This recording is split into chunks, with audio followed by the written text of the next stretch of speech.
Good afternoon, ladies and gentlemen. I'm Edward Mosses. I'm the Associate Executive Director for the University IT Services Office of Cybersecurity. Today, I'd like to talk with you about cybersecurity certifications.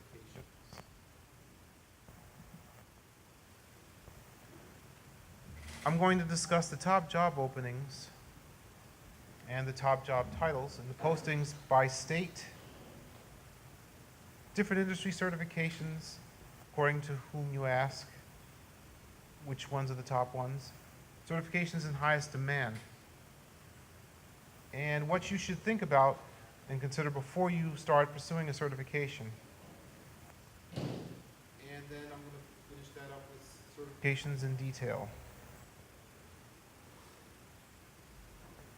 These are just some of the industry certifications. By the way, what I'm going to tell you here is my opinion and my opinion alone.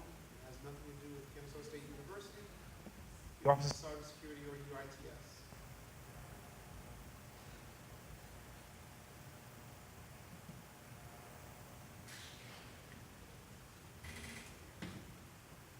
According to CyberSeek,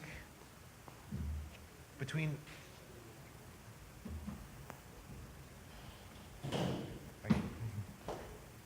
April 2017 and March 2018, there were just over 300,000 cybersecurity job openings out of over 700,000 people in cybersecurity that were employed that year. Here's just some of the different job titles. As you'll notice, some of them have absolutely nothing to do with cybersecurity. For example, network engineer and architect, systems engineer, systems administrator, IT auditor, software developer.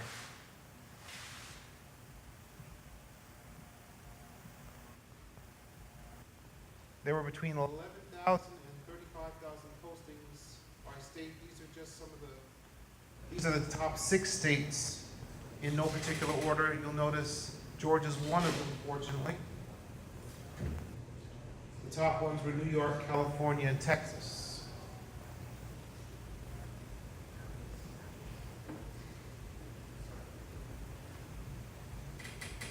The top certifications by level were CompTIA Security Plus, one from SANS GIAC called the SANS GSEC.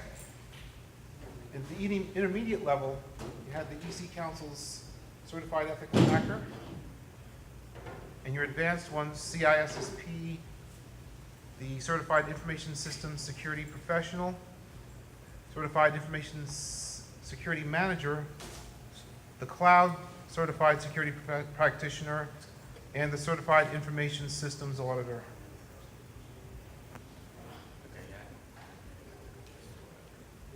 According to CyberSeek, the highest demanded certs were, again, the Certified Information Systems Security Professional, Certified Information Systems Auditor, Security Plus, SANS GIAC, which stands for Systems Administration, Audit, Network, and Security, Global Information Assurance Certification, the Information Security Manager, and this is the only place where I've seen this on the chart, and that was Certified Information Privacy Practitioner, which is a relatively advanced certification. According to the Business Daily News Daily, again, you have the CISSP, CISM, Security Plus. They also added the Certified Ethical Hacker CEH by EC Council, and the GSEC appears again in this list.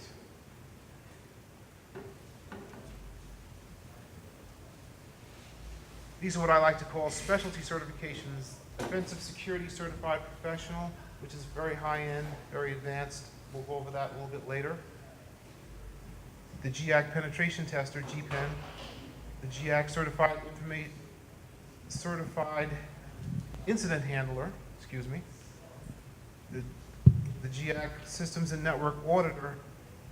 The LPT, which is Licensed Penetration Tester. And the CCNA Cyber Ops.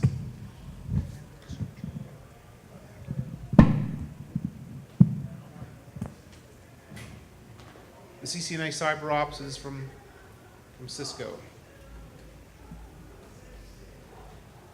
Things you should ask yourself before you start pursuing one of these certifications. Why am I pursuing a cert in the first place? Where am I in my IT, security, or other career? Some people are career changers, and I've seen them successfully come over from other career fields not related to IT at all and successfully make it in information security. How much experience do I need to obtain the designation? Some of the certifications, as you'll see, require a number of years of experience, formal education, or both. What is my area of focus or interest? I'm going to talk about those in one moment. Is the exam multiple guess or demonstration? Some of these are going to be A, B, C, D, some of the above, all the above, or you will actually have to type in commands at a command prompt in a Linux shell or a Windows command prompt in order to get the right answer. How much does the exam cost? That could be limiting for some people. These exams range anywhere from $300 up to a couple of thousand, almost $2,000. How do I maintain the certification? A lot of these require continuing education credits either once a year or once every 4 years.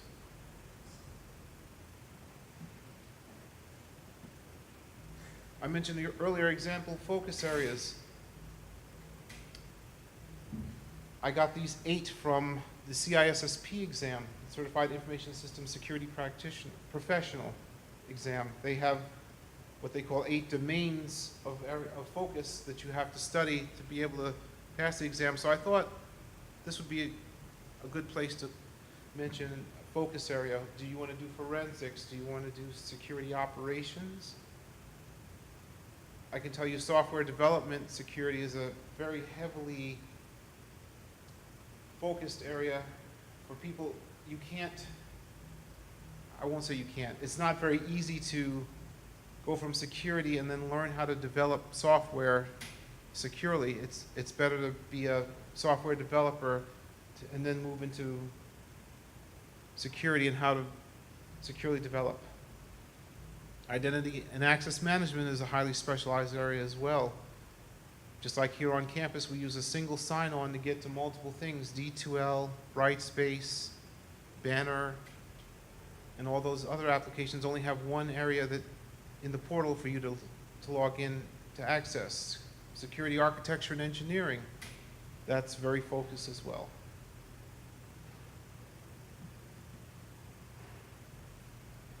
Now I'm going to talk a little bit about the specifics about the certifications. CompTIA Security Plus. This is one of the, I would call it lowest level as far as amount of experience that you need or education that you need in IT.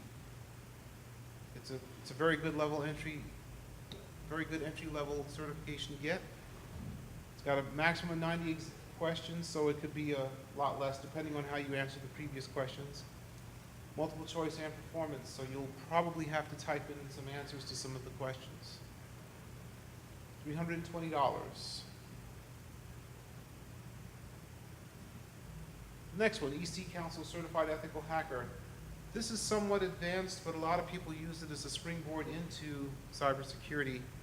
It's what you would call your entry-level penetration testing certification. They expect you to have a couple of years of experience and some educational background in IT. I would not recommend going into it cold without having some knowledge of how to type commands at a command prompt and know some networking background as well. 125 multiple choice questions over a 4-hour period. You can take an expanded version of this that requires you to figure out problems. There's 20 questions. You have 6 hours to take it in, which is, it sounds like a short time, but it's actually pretty grueling to sit there for 6 hours trying to answer those questions. And it's a $950 try, so you should be fairly comfortable with Linux and Windows commands. Our next one I mentioned earlier, ISC Squared Certified Information Systems Security Professional, or CISSP. This requires that you have a minimum of 5 years in at least 2 of the 8 domains that I mentioned earlier, common body of knowledge domains, and college degree or some other approved credential. They have a list on their website. You can get it without having the 5 years of experience. If you could take and pass the exam, they'll give you an associate CISSP. At that time, you can gain the experience over time and get people to vouch for you that you have that experience. 250 multiple choice questions over 6 hours. It's in a big room similar to this one. When you take the exam, they'll let you go in the back, eat, drink. It's the only exam of its type that will allow this that I know of. You can leave, you can step outside if you need to, things like that. $699 per try.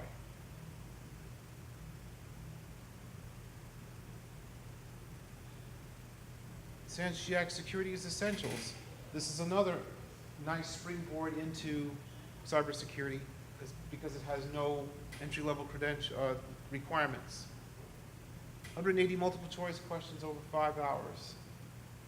What I mean by $1,699 for a challenge is if you feel that you know the material and you get the syllabus, you can study for it, answer the questions. It's open book. This particular one is open book. It's one of the few ones that are. Or as part of a training package, you can take it for $729. Just know that the training package will cost upwards of $6,000. That's not including the exam fee.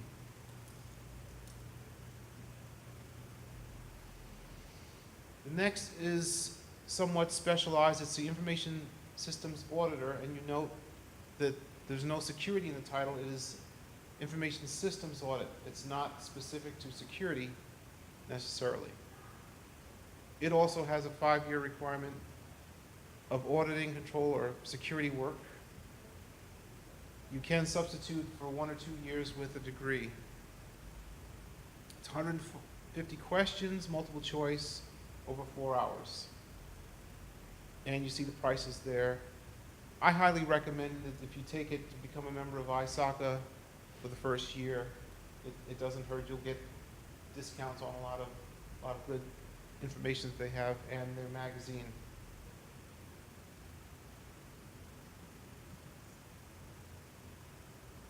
This one would be what I would consider an outlier, the Offensive Security Certified Professional. This is a very focused penetration testing exam, and it assumes that you have a lot of experience in TCP/IP and networking, a lot of Linux, shell scripting, Windows scripting, Perl, and Python. You're going to sit in front of a computer for 24 hours, and someone will be monitoring you. They're actually going to record it and look to make sure that you're not getting help from outside. A lot of people overseas, they found out, were taking this exam in a group and then claiming the certification. They don't want you to be able to do that, so now they monitor everything you're doing. It starts at $800 for 30-day lab access, plus and the exam's included in that, and you can get incrementally more time to complete the labs and then take the exam. The exam retakes, from what I understand, are about $60 a piece.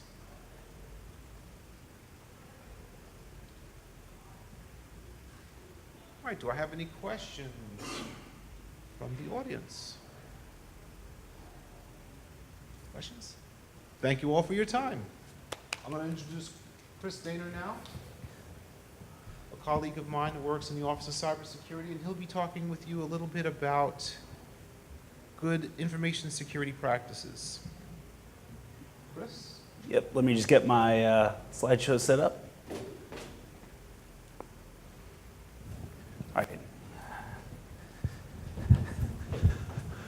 All right, everyone. Again, my name is Chris Dehner, or Christopher when my mother's angry at me. I'm the Assistant Director of Governance and Outreach in the KSU Office of Cybersecurity. I'm here today to present All Wings Report In. See something, say something. So this is just going to be a short little presentation to just how to identify some common threats that you as a user might find on campus from a security perspective, and how to properly report that to us. I'm sorry, am I walking out of frame? I'm sorry, I'm being that guy. So our topics, we're going to talk about defending the human, right?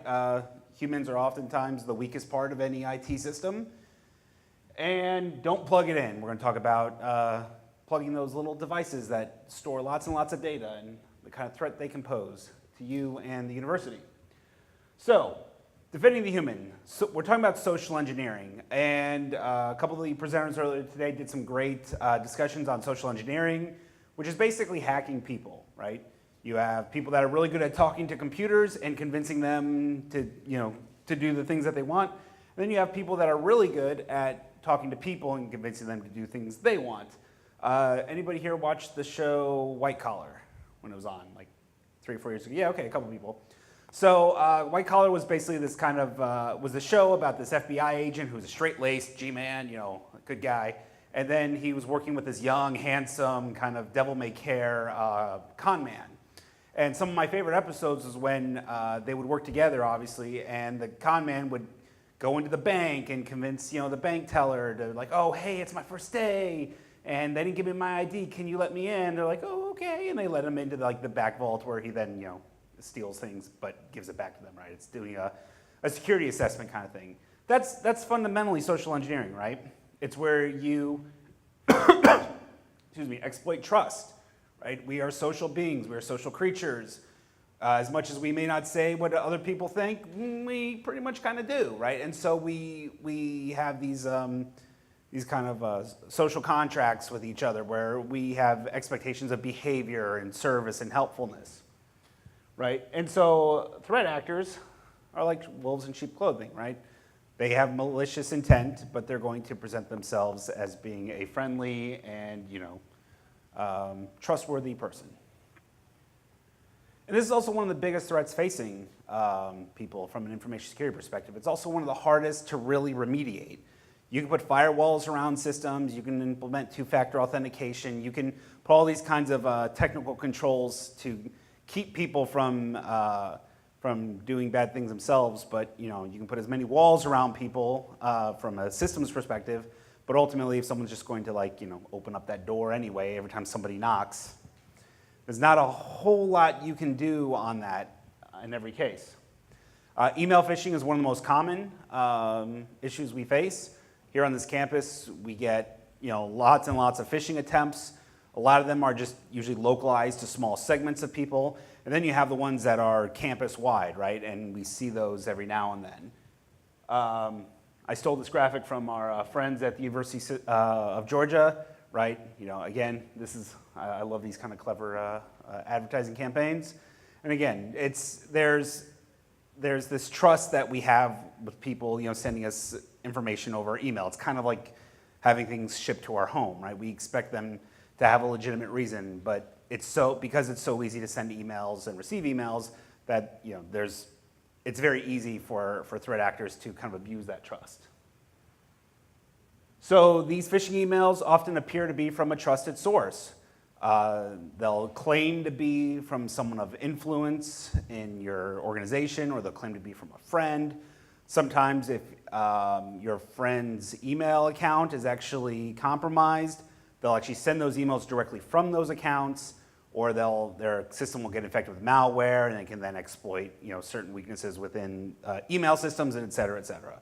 So you should always kind of look at any kind of odd-looking email with a healthy dose of suspicion, right? What are they looking for? They're looking to scam sensitive information from you. So social security numbers, bank account numbers, credit card numbers, any kind of confidential data that you wouldn't basically hand out otherwise. Actually, one of my favorite, it wasn't a phishing attempt, but it's one of my favorite scams I ever got. I kind of regret I regret throwing it out.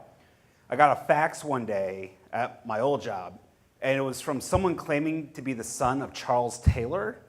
Now, if you guys know any of your African history, Charles Taylor was the dictator of Liberia, and who was responsible for terrible crimes against humanity. He's actually facing trial in The Hague. And so this person claiming to be his son is basically pulling the old, Nigerian prince scam, right? Like, send me $300 and your social security number and your bank number, and then we'll deposit my father's money that the UN has locked up, blah, blah, blah. And what I loved about it was, I actually believe this could have been Charles Taylor's son doing this, right? Because it seemed, hey, you're going to genocide a whole bunch of people. Why wouldn't you pull a fax email scam, right? But again, it was kind of one of those things I wish I'd thrown out because it was such it was a unique piece, right? It stood out from the pack. So to avoid getting scammed, don't click on the links within these emails. Instead, like I think it was the Secret Service or the FBI said earlier, like hover over it with your mouse and make sure it goes to like a legitimate website. But better yet, if it's someone saying to be like your bank, just go to your bank's website. If you use Wells Fargo or SunTrust or whoever, just go to those sites and log in to see what's going on. Don't follow the links. So this is an example of a phishing campaign we had actually just a couple weeks ago. I blocked out the to, the froms, and the subjects, and the reason I did that is because it has like identifiable information in it, so we don't want to expose who the recipients of these were. But I think something like 4,000 people actually got these on campus. And what it was some email systems got compromised, and they basically would forward. They would scour the sent mailbox, and then they would do a reply to those previous messages. So it came from a trusted person. It was related to the last conversation that person had with the recipient, and then it put this, click here to view this message, right? So some people were clicking on the message and then it would take them to a splash page, which was a carbon copy of our NetID login, and they put in their credentials and they got compromised, right? It was actually, in its simplicity, it was a very effective attack. When you go to a page that has like your KSU login, right? Look at the URL. Is it does it go to a .kennesaw.edu email or URL, or does it go to a vendor that we commonly do business with, right? So when you type in like ksumail.kennesaw.edu, it forwards to the Microsoft page, and then it like forwards again back to our NetID splash page. So again, like just think about it. But if it's just some like really random, odd string of letters or numbers or like any kind of address that just doesn't look like a Kennesaw address, just ignore it and forward that message on to us, and I'll tell you how to do that in a moment. Again, the federal agencies talked about this. Verify contact information before trusting a request. This is especially true for people in finance, right? So if you deal with money, or if you are an admin for someone who's high up in an organization, you don't want to just trust any immediate email that says, wire $250,000 to this bank account in Prague, or to this Western Union station in Lagos or wherever, right? You always want to actually get a hold of that person or whoever's responsible for those things and validate that is what they want. I found it's always better for your manager to be a little annoyed with you for like doing some due diligence than to actually have to explain why thousands of dollars have disappeared from the organization. So KSU and her employees will never ask for your password, right? And please don't give it to us. We can usually do most of our jobs from behind the scenes. So please don't respond to anybody asking for you to send them their password. And forward those emails to abuse@kennesaw.edu. That's how we actually gauge whether or not to look at phishing attempts to then put them up on the fish market, and I'll explain that in a minute. But so again, that abuse account is really important for us for gathering information and then following up on that. If you're unsure about a KSU communication, whether it's legitimate, reach out to the service desk, right?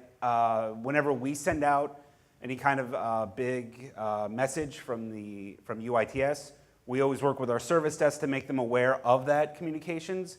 So that way, when people call and ask, they know, like, yes, that's a legitimate message, or no, they didn't tell us about that, and so it helps them to better validate those requests. Also, again, don't be afraid to send it to abuse and to service, because honestly, I like it when people double check on these things. Like, I'm the one who usually goes through a lot of these emails, along with my colleague Lindsay. I'm happy to see that their kind of radars attuned to the phishing, and when they see suspicious activity, even if it's a legitimate message from us, I'm always happy to be like, yeah, that's from us. By the way, thank you for looking at this with suspicion, because again, that means they're paying attention for these things, and they're looking out for the health of the organization. So, don't plug it in, right? Behold the humble USB device, right? These things are everywhere. This must have been about 12 or 13 years ago. I remember spending like $130 on like a 12 or 15 gig, USB device, because I only had 25 gigs on my laptop. So I was like, oh man, I'm increasing my laptop space by 50%. And now like something like that would be like $3, right? So these things are cheap. They are everywhere, right? And they're great for temporarily transporting data between systems and whatnot. But they've been weaponized, right? Because of how cheap they are, because how you can't really determine what's on them just by looking at it. So some security researchers have suggested that as high as 25% of all malware is spread through USB devices. So the threat profile for these USB devices are the ones that we should be kind of thinking about are twofold. One is the keylogger. What a keylogger does is that it's a USB device that sits between your keyboard input and the computer, right? Looks something like that. And what it does is it harvests the keystrokes. So it's a way of collecting usernames and passwords for those malicious actors. And then it'll collect that. And there's a couple ways of going at it. You can either send that information through the wires, or it can connect to Wi-Fi and call out to a server. Or a lot of times, like the threat actor just goes back in and pulls out the keylogger and takes it back with them. And then it's also, again, infecting the system with malware, right? So a good example of this is called the drop attack or drop drive attack. And this is where people will seed a parking lot, a parking deck, or anywhere. It could be an office with USB devices that have malware on them. And people, being good natured as they are, because hey, someone lost their USB drive, I'm going to pick that up, plug it in. They can also use CDs or DVDs or any other kind of inexpensive media. So the Department of Homeland Security back, I think it was 2011, did a test on their people. And you got to remember, DHS, this is law enforcement, federal law enforcement. This is espionage. This is signals intelligence. This is basically like some of the most secure, tech-savvy people, in the government, right? So they seeded parking lots with USB drives, and they found that as high as 50% of people actually plug those devices into their computers. So again, people's good nature being taken advantage of, and this was, their employers basically doing a test to see like how big is this threat, how big is this problem, and now, in private industry, I've worked for organizations that actually have, you can't plug in a USB device into a computer. They just don't allow it, which, from a security perspective, is great. But for a university, that's really not feasible, right? We live in a very open exchange, free exchange of ideas. Very much, we don't want to interfere with the business process, so we can't lock down USB devices. So it's really more on the community itself to better police their actions and make sure they don't just pick up something and plug it into the computer. Stuxnet, which was talked about yesterday by our friend Phil Akawili, which was where some yet to be fully determined and vetted Western countries developed a virus, a piece of malware that basically destroyed Iranian centrifuges. So how did they inject those that malware into those centrifuges, which are on these very closed, very high security networks? They just dropped a whole bunch of USBs, and they set back the Iranian nuclear program by 6 to 10 years. By the way, it was probably us. Anyways, so what to do? So if you see a keylogger on a KSU system, right, you oftentimes We often find out about them on workstations in the campus labs.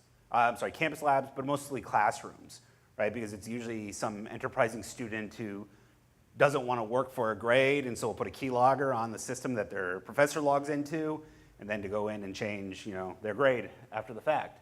So the key is don't touch it, like leave it there. The reason being is that it'll allow KSU PD to come in and inspect it and hopefully try and figure out who's responsible for it. Send an email to service@kennesaw.edu and CC the Office of Cybersecurity. Malware. Okay, so if your system gets infected with malware, and this is your KSU system, because if it's your personal system, unfortunately, by state law, we really can't touch them and remediate any issues you have. So, there's Geek Squad or the kid next door who's really good with computers. But for your KSU-owned device, don't panic, right? And just contact the service desk and CC us. We'll do everything we can to remediate the issue, to clear out the malware, and do any kind of system restores and data recoveries that we can. So again, just let us know. You have a question?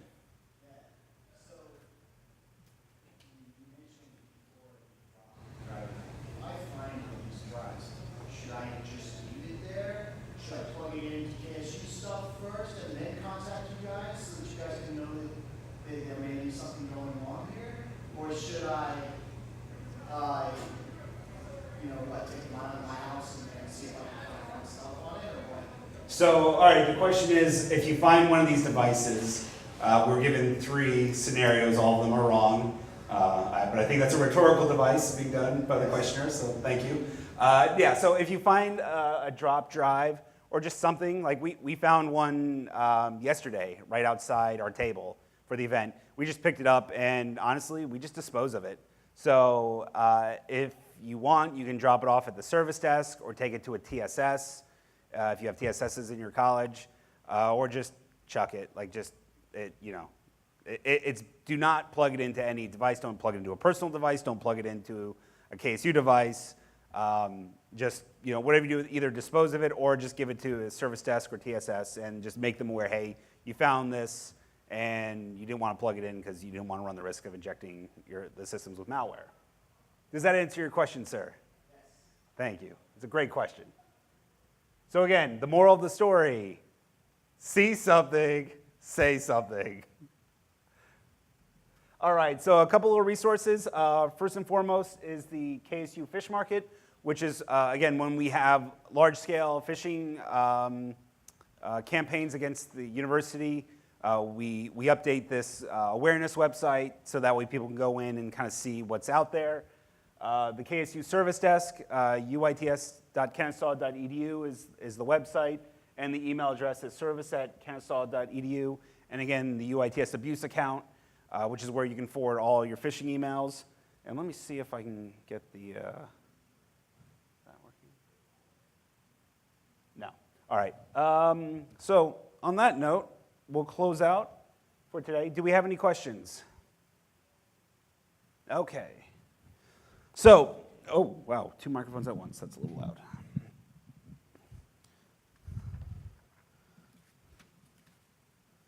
All right, so this concludes KSU's 10th Annual Cybersecurity Awareness Day. Again, this event cannot happen due to the actions of 1 or 2 people. It truly takes a whole team to do this. So I just want to give a couple of thanks as we close out the event. Our CIO, Dr. Jeff Delaney, whose leadership and support is critical to the success of this day. UITS Enterprise System Services, Kevin Ball, who's on the web team, who gets emails from me on a practically daily basis for updates to the cybersecurity.kennesaw.edu page. So Kevin, thanks, bud. UITS Training and Outreach, Thomas Dale, who does all of our communications and marketing for the event. I used to have to do these things on my own. It would take hours and hours and days to just kind of churn it out, and he's really good at just getting it out quick and making it look sharp, so he's a huge help. In the Office of Strategic Communications and Marketing, Jeremy Waltz, who hasn't been with us this week, but oh, that's right, he was here yesterday. Yeah, that's right. Give it where the credit is due. But the broadcast team has been fantastic, live streaming the event, and the sessions will be archived on KSU TV. From the Office of Cybersecurity, our CISO, Stephen Gay, our Associate Executive Director, Edward Mosses, Chris Gaddis, Gary Harris, Shannon Clayton, Stephen Rose, Lindsay Lieb, and Taylor Darrow. Also, Eric Sales and all the AV technicians that were here yesterday and today to keep the projector and audio up and running. KSU Events for scheduling and setting up the room for us, and the KSU Bookstore for generously providing us with the Apex in thirst-quenching delivery systems, the speaker gifts, water bottles that we gave out. And also for our speakers who came on their time off and traveled several hours, some of them to get here. And for the students, faculty, staff, visitors who actually came here to spend the past 2 days with us. And thank you. It was a great joy having you here. So on that note, we're going to conclude KSU's 10th Annual Cybersecurity Awareness Day. Keep an eye out for us next October when we'll be doing the 11th Annual KSU Cybersecurity Awareness Day. Thank you very much.